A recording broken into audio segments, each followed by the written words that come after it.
अध्यक्ष महोदय, दिनांक 17 मार्च 2025 रोजी नागपूर शहरात घडलेल्या घटनेच्या अनुषंगाने या ठिकाणी मी सभागृहात निवेदन करतोय।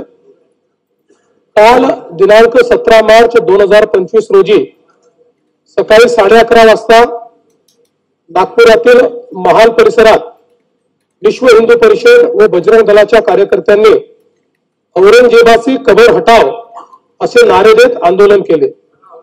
हे आंदोलन करताना त्यांनी गवताच्या पेंड्या असलेली प्रतिकात्मक कबर त्या ठिकाणी जाळली।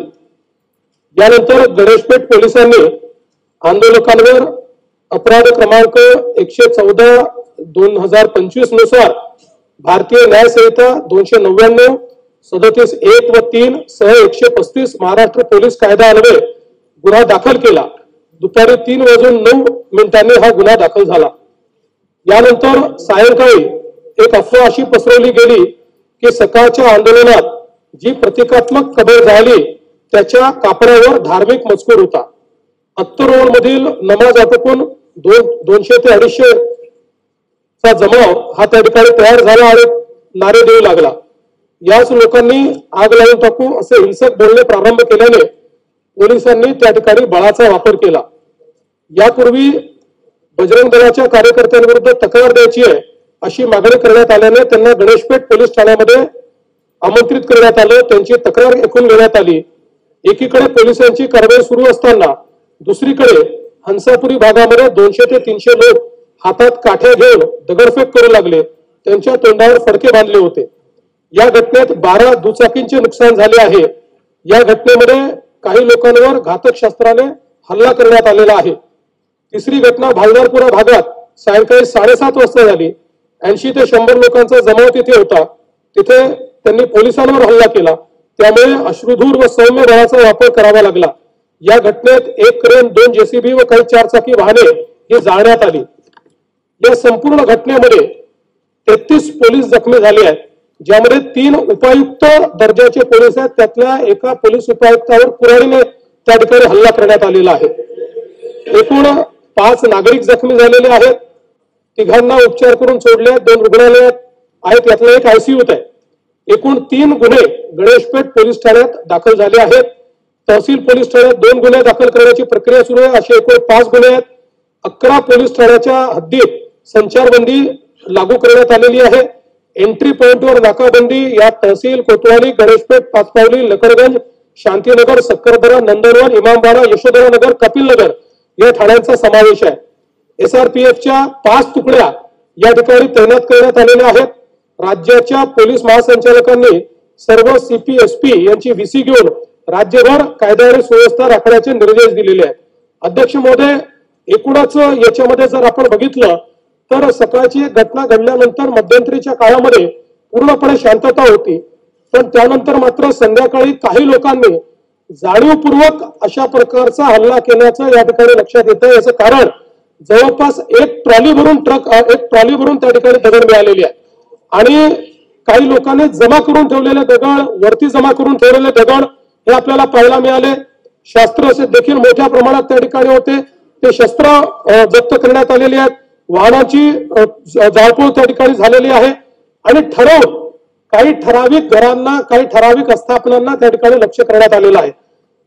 3 DCP लेवलचे लोक या ठिकाणी जखमी झालेले आहेत आणि जसं मी सांगितलं की यातल्या एका DCPवर तर थेट कुऱ्हाडी हल्ला हा त्या ठिकाणी करण्यात आलेला आहे।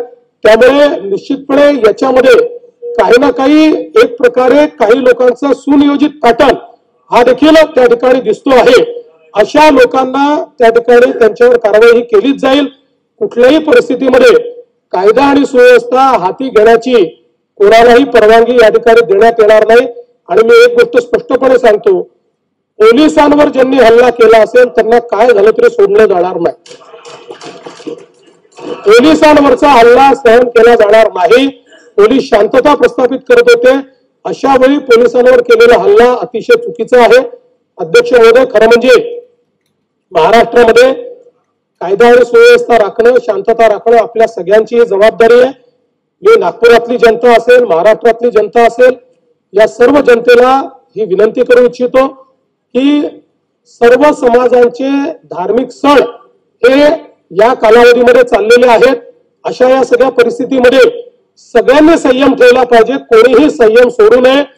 आपल्याला कायदा आणि सुव्यवस्था आणि शांतता कशी राखता येईल, एकमेकाच्या प्रति आदरभाव कसा राखता येईल, अशा प्रकारचा प्रयत्न हा सर्वांनी करावा. अशा प्रकारची या निमित्ताने मी अपील करतो. खरं म्हणजे आज महाराष्ट्रामध्ये विशेषतः म्हणजे मी कुठल्या सिनेमाला दोष देत नाहीये, खरं म्हणजे छावा या चित्रपटाने छत्रपती संभाजी महाराजांचा खरा इतिहास आपल्या समोर आणला.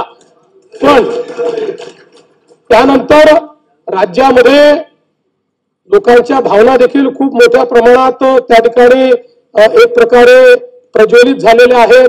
औरंगजेबाबद्दलचा जो काही राग आहे तो रागही खूप मोठ्या प्रमाणात त्या ठिकाणी बाहेर येतोय. या सगळ्या गोष्टी आपल्या ठिकाणी असल्या तरी मला असं वाटतं की महाराष्ट्रात कायदा आणि सुव्यवस्था राखणं हे अत्यंत महत्वाचं आहे. त्यामुळे सर्वांनी संयम बाळगला पाहिजे. महाराष्ट्र एक प्रगतिशील राज्य आहे. या राज्यामध्ये मोठ्या प्रमाणात इन्व्हेस्टमेंट येत आहे. या ठिकाणची कायदा सुव्यवस्था, इथली सगळी जी काही सामाजिक घडी आहे ही जर योग्य प्रकारे राहिली तर मला असं वाटतं की आज ज्या प्रगतीकडे आपण चाललोय त्या दिशेने जाण्यास आपल्याला अधिक मदत होईल. आणि म्हणून निश्चितपणे कायदा आणि सुव्यवस्था राखण्याकरता, शांतता राखण्याकरता मी आवाहन करतो. आणि त्यासोबत ही देखील चेतावणी देतो की कोणीही या ठिकाणी जर दंगा करण्याचा प्रयत्न केला त्याचा जात धर्म न पाहता त्याच्यावर कारवाई केली जाईल. आणि पोलिसांवर जर कोणी हल्ला केला तर त्यांना सोडलं जाणार नाही. त्यांच्यावर कडक कारवाई ही केली जाईल हे देखील या निमित्ताने मी सांगतो.